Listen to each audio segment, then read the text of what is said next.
Ada 12 SD yang di tahun 2022 kemarin, alhamdulillah sudah bisa kita gabung.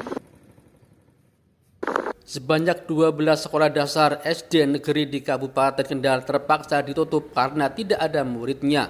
Gedung sekolah yang ditutup tersebut ada yang dimanfaatkan untuk sekolah PAUD, ada juga yang dijadikan gudang dan dibiarkan begitu saja.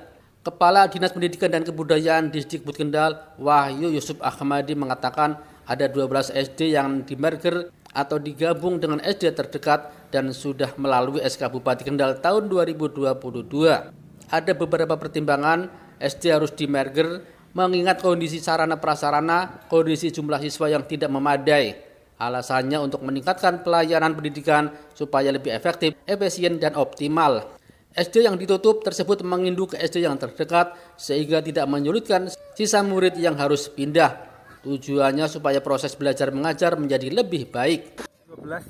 Ada 12 SD yang di tahun 2022 kemarin, alhamdulillah sudah bisa kita gabung dengan mempertimbangkan beberapa hal, antara lain adalah bagaimana kondisi sarprasnya, bagaimana jumlah siswanya, bagaimana jumlah pendidik dan tenaga pendidikan dan sebagainya. Intinya alasan mendasarnya adalah untuk lebih meningkatkan pelayanan di bidang pendidikan dengan asas efektif, efisiensi, dan optimalisasi. Nah, kemudian SD-SD yang digabung ini menginduk ke beberapa SD yang terdekat. Jadi ada memang namanya SD kampus. SD kampus itu ada di dalam satu area, cuma itu ada 2 lembaga SD misalnya. Nah, itu kemarin juga kita gabung.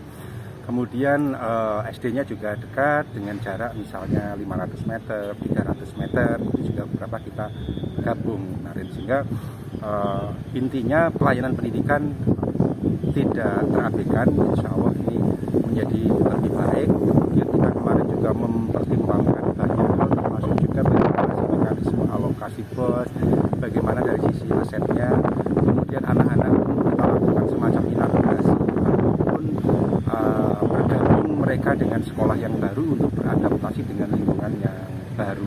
Jadi prinsip tidak yang menjadi sangat lebih jauh dan sebagainya, tidak. Jadi pelayanan pendidikan tetap jalan. Sudah mulai tahun ini ya? Sudah ya? Sudah mulai berjalan dan sudah kita tindak lanjuti dengan keputusan Pak. Ini karena muridnya sedikit atau gimana ya? Macam-macam. Jadi ada yang muridnya memang sedikit, kemudian ada juga yang sarprasnya kurang dan sebagainya. Namun kami juga punya prinsip bahwa sebuah sekolah negeri itu tetap akan kita pertahankan sebagai sekolah pelayanan jika memang di wilayah atau di area situ belum ada satuan pendidikan.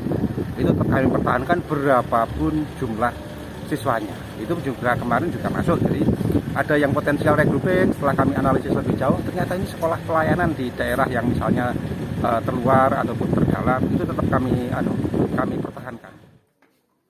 Salah satu SD yang ditutup adalah SD Negeri 2 Ngilir, Kecamatan Kendal, yang kemudian digabungkan dengan SD Negeri Ngilir 1. Namun menurut Kepala SD Negeri 1 Ngilir, Suramahwati, SD Negeri 1 Ngilir sudah tidak ditempati sejak tahun 2021 karena tinggal menyisakan 5 murid yang kemudian dipindahkan ke SD Negeri 3 Badengan dengan pertimbangan yang lebih dekat. Kalau yang saya tahu dulu kan sudah ada muridnya, terus digabung, hasilnya digabung di itu 1. Itu terakhir muridnya tahun berapa, Bu?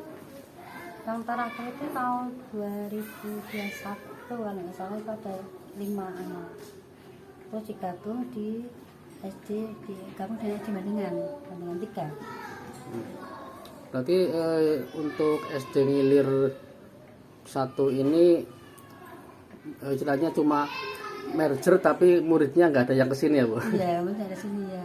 Cuma asetnya tergabung di sini. Sini sekarang ada berapa siswa, Bu? Muridnya berapa? Di sini. Di sini semua ada 98 siswa. Yang masuk dapodik baru 91.